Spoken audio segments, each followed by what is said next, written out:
je suis d'accord avec tout ce que vous dites. Hein. Vous répétez inlassablement depuis tout à l'heure, monsieur le ministre. Oui, tant qu'on n'aura pas réglé ce problème-là, on ne pourra pas.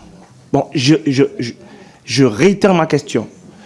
Tous ces enfants pour lesquels aujourd'hui il y a une opposition à construire des classes parce que ça fait les appels d'air et tout ce qu'on fait pour... Ok, vous les mettez où? Parce qu'un enfant qui n'est pas à l'école, d'après vous, il est où? Parce que moi, les bidonvilles, je les connais, j'en ai chez moi aussi. Et les enfants qui ne sont pas scolarisés, j'en ai chez moi aussi. Et lorsqu'ils ne sont pas à l'école, ils sont où? Ils sont dans les bidonvilles. Ils sont livrés à eux-mêmes. Et c'est à partir de là que les portes s'ouvrent pour beaucoup de dérives dans la société. Donc, je réitère mes questions. Les personnes qui n'auront pas de logement ou les enfants qui ne seront pas à l'école, on les met où? Maintenant, si vous n'arrivez pas à le dire, dites-le franchement. Dites que vous allez faire des vols charters pour l'accompagner d'où est-ce qu'ils sortent.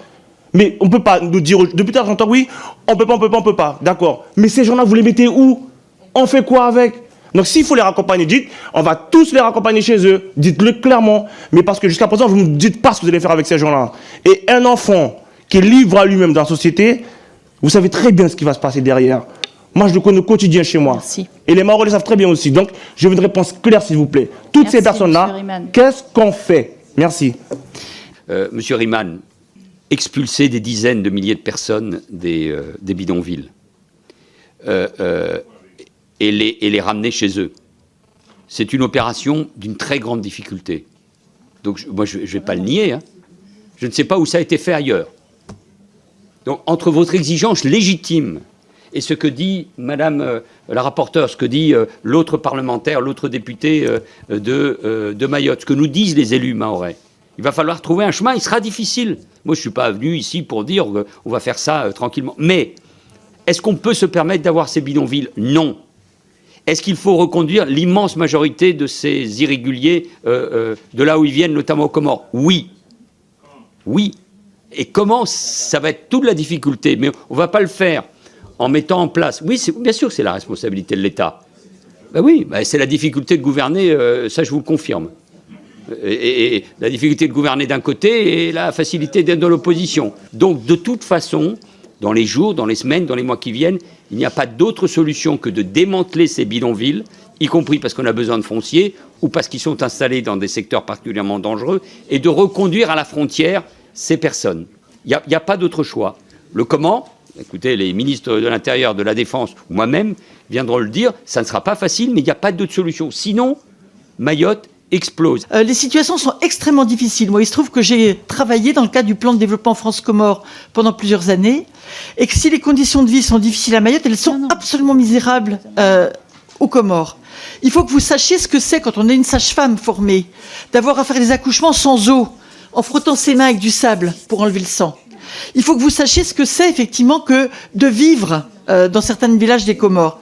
Donc les reconduites à la frontière, monsieur le ministre, vous le savez bien, elles vont être très peu efficaces parce que les gens sont prêts à perdre leur vie pour revenir. Et les passeurs que vous connaissez par cœur, qui sont à Anjouan, qui sont en Grande Comore, mais qui sont aussi à Mayotte, tout le monde le sait, l'îlot de Samboro, c'est un endroit dans lequel il y a beaucoup de circulation avec une complicité des Mahorais. Les passeurs, ils vendent un passage en disant il y a une garantie de deuxième essai. On va envoyer 10 Kwassa en même temps, 4 ou 5 se feront arraisonner, mais ne vous inquiétez pas, vous serez renvoyé par le Maria Galanta et le lendemain même, on vous garantit le deuxième passage pour le même prix. Vous le savez. C'est dommage que quelqu'un d'aussi intelligent défende avec autant d'acharnement les Comores. On est en train de défendre Mayotte et vous trouvez le moyen de trouver un petit peu de temps pour faire pleurer les chaumières sur les Comoriens qui nous colonisent. Moi, les bras m'en tombent. Vous voyez, Mayotte, je sais pas, nous, on n'a même plus de sable pour se laver les mains. Vous voyez, on n'a plus rien, mais vous trouvez le temps, pendant ce débat public, de continuer à défendre mordicus les Comores. Et en fait, je ne sais pas comment vous dire la violence symbolique qu'on subit quand on vous entend dire ça. C'est-à-dire qu'à Mayotte, déjà votre passage, parce qu'on va aller dans les choses, hein, quand vous étiez à la tête de l'ARS à Mayotte, compte tenu de votre bilan de la gestion du Covid, il y a quand même beaucoup de choses sur lesquelles vous pouvez répondre. Mais alors maintenant, en plus, vous vous permettez, dans un débat sur Mayotte, de ramener les Comores matin, midi et soir pour aller les défendre. Donc en fait, moi, je n'ai aucun problème. Je n'ai aucun problème à ce qu'on... Non, mais je n'ai aucun problème. Oui, mais Ah ben vous non, y répondrez. c'est l'amendement et je réponds Je vous à laisserai l'argumentaire qui a répondre été évoqué. après. Mais compte tenu du fait que le plan de coopération avec les Comores que vous venez de défendre est un échec patenté, signé en 2019, je ne sais pas de quel bord vous voyez l'échec, mais nous on le voit côté mahorais. Donc je vais vous dire, la France a payé pour augmenter les reconduites à la frontière qui ont baissé depuis. Les Comores ont non seulement augmenté leurs revendications de Mayotte, mais elles se tournent maintenant vers l'Azerbaïdjan, la Russie et la Chine. Donc elles ont réussi à internationaliser le sujet de Mayotte, sur lequel la France est régulièrement attaquée. Et Mayotte fait l'objet d'ingérences qui ont maintenant pris une dimension totalement différente. Mais vous trouvez tout à fait logique, lors d'un débat sur la reconstruction de Mayotte, de défendre les Comores. Monsieur le Avis ministre. favorable, mais vraiment... Monsieur le ministre. Juste 2 points de précision. Pour la collègue Youssoufa, cher collègue rapporteur, en 2002, la Guyane a dû avoir des grands mouvements sociaux pour avoir une université de plein exercice, chers collègues. Au XXIe siècle, c'est pas si vieux que ça. Et je vous ai déjà dit à plusieurs reprises que ce que Mayotte connaît, on a déjà connu en fait. Parce que tout ce qu'on a pu avoir comme rectorat, université, tout ce que vous avez pu avoir, il a fallu se battre avec la population pour les avoir. Et pour répondre à monsieur le ministre, l'État a été défendu sur tous ces sujets intrinsèques, dont la question migratoire. Sauf que dire ça va comme conséquence, c'est que vous mettez en opposition des personnes qui sont issues d'un même bassin géographique. Ce qui est le cas avec la Guyane, avec le voisin Suriname et le Brésil. On a eu les mêmes répercussions à l'Ouest, parce que les gens disaient, comme nos enfants ne peuvent pas avoir de classe, il faut que les étrangers, il faut les mettre dehors. Mais nous, on s'oppose à ce genre de réaction-là. Parce que l'État est défaillant dans ses compétences intrinsèques, monsieur le ministre. Donc, dire cela aujourd'hui, c'est pas sérieux. Ce qu'il faut dire, c'est qu'on a été défaillant sur un tel sujet qui a mis à mal toute une île et toutes les communes qui sont livrées à elles-mêmes face à un tel fléau, et que maintenant on dit, comme on n'a pas su faire, il faut mettre tout le monde dehors. Et vous savez très bien, monsieur le ministre, je termine, madame la présidente, que vous ne pourrez jamais mettre tout le monde dehors. C'est pas vrai. Donc, il faut une stratégie avec multivecteurs. Merci, monsieur Riemann. Madame la rapporteure, monsieur le ministre. Chers collègues, notre enfer est pavé de vos bonnes intentions. Je vous assure, au quotidien, moi je suis... je ne sais pas comment vous dire. Pour nous, Mahorais, entendre des leçons sur l'accueil, c'est quelque chose quand même. 1 personne sur 2 sur l'île est étrangère. Vous voyez, je ne sais pas comment vous expliquer. Voilà, dans la salle, là, il y a 1 personne sur 2 qui est étrangère. En grande partie en situation irrégulière, qui prétend à des droits qui ne sont pas les siens, qui, par l'illégalité, se voit ouvrir des droits, et qui, par sa présence, rend caduque toute politique publique. Toute politique publique. La question de l'arrivée que j'ai mentionnée un peu plus tôt, de migrants malgré Chido, prouve bien que la question de la migration à Mayotte n'est pas qu'une question culturelle, je ne sais pas quel argument vous allez trouver de voisinage, de pauvreté, etc. C'est un voisin qui instrumentalise l'immigration parce qu'il veut prendre le contrôle d'un territoire. Historiquement, les Comoriens étaient moins de 10% de la population à Mayotte.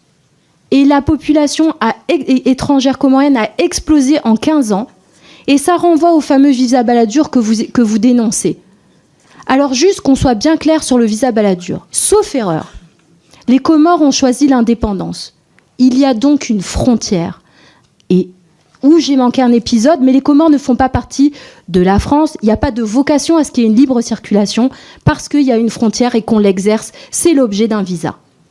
Donc je ne comprends pas en quoi ça vous défrise, si ce n'est que je sais que pour vous contestez même le fait que Mayotte est française, et c'est le fond de votre argumentaire.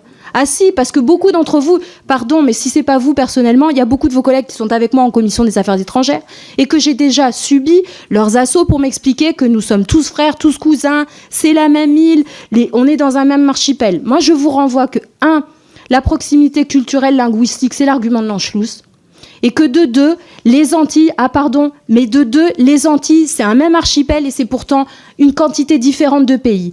Les frontières, c'est de la politique, c'est un choix. Mayotte a exercé son choix et a voté, a été consultée à de nombreuses reprises. Et elle a choisi la République. Et il est normal que pour un pays indépendant, il assume son indépendance et il subisse des contrôles avant de rentrer sur le territoire national. C'est la base. Donc effectivement, quand on est en situation irrégulière, on s'expose à une expulsion. Ce n'est rien de nouveau. C'est peut-être la seule dérogation qui n'est pas appliquée à Mayotte quand même. Hein. Juste, alors, si l'idée c'est de nous dépouiller de ça, je ne sais pas ce qui nous reste pour nous. Hein. Vous êtes en train de dire que cette île, c'est portes ouvertes, ce qui est déjà quasiment le cas, mais qu'en plus vous voulez entériner dans le droit qu'en fait il se passe rien d'autre. J'ai du mal à entendre que Mayotte est plus riche. Ah, je ne sais pas quels sont vos critères là, de richesse.